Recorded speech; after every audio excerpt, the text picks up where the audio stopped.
Cette première édition du Forum de la PME est un événement très important, puisque vous savez que lors du dernier recensement de l'ANSD, les statistiques montrent que plus de 98% de nos entreprises sont des petites et moyennes entreprises.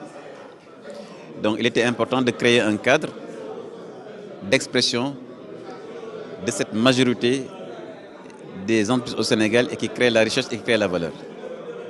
Vous avez tous suivi le discours de M. le Premier ministre qui a donné les grandes lignes du plan Sénégal émergent, mais qui a surtout montré toutes les opportunités qui sont offertes aux entrepreneurs en général, mais également à la jeunesse de notre pays en particulier.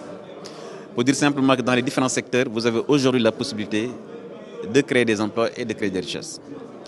Et ce forum va se singulariser par le fait que cet après-midi, nous allons remettre à plus de 150 jeunes des primes de création et d'accompagnement pour les entreprises, pour une valeur de près de 1,2 milliard. Donc cela veut dire que non seulement nous avons organisé un forum, mais des jeunes ont été sélectionnés à travers un processus extrêmement rigoureux, avec plus de 6000 demandes.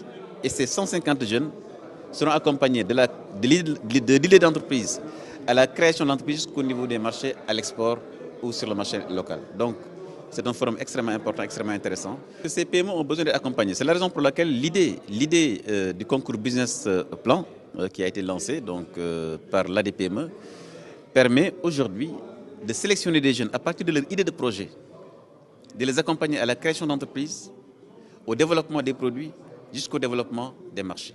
Donc cet accompagnement naturellement doit être amplifié et renforcé. C'est la raison pour laquelle tout à l'heure, vous l'avez entendu, le Premier ministre a instruit en plus du travail fourni par la DPME, du FONGIP, de la BNDE, qui est également que le secteur privé puisse être associé.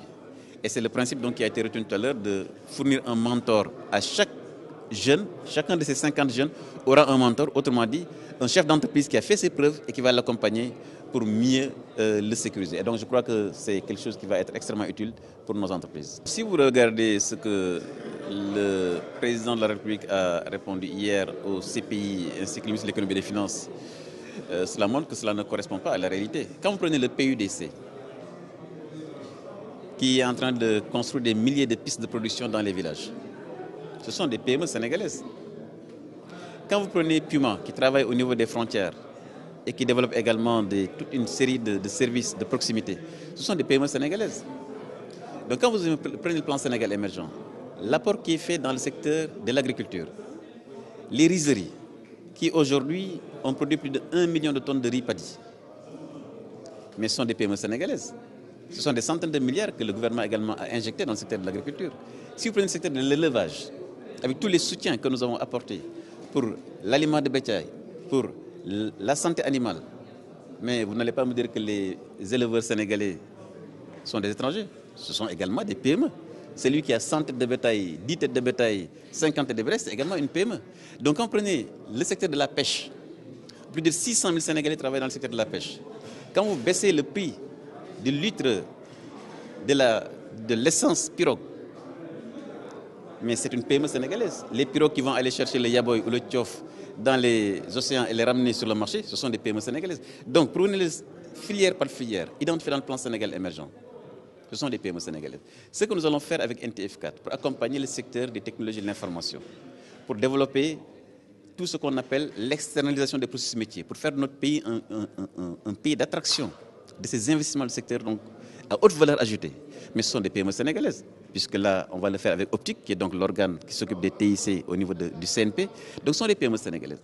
Donc, je crois qu'il faut chaque fois décortiquer les filières, les segments et regarder ce que l'État injecte en termes d'appui. Naturellement, ce sont des PME sénégalaises. Il est évident que ces PME ont besoin aussi d'être en joint venture avec de grandes entreprises pour accéder à une technologie forte. Parce que si vous prenez le TR, il est évident que la construction de trains n'ont pas des entreprises sénégalaises qui peuvent le faire. Donc, nous sommes dans un monde ouvert. Naturellement, les PME doivent être accompagnées, mais il faut également savoir que le Sénégal aussi est une économie ouverte. Et de ce point de vue, il faut exploiter toutes les opportunités offertes par le marché ouvert, naturellement en faisant des joint ventures et en allant avec des partenariats qui permettront justement demain d'avoir la technologie et de fournir des services de grande qualité.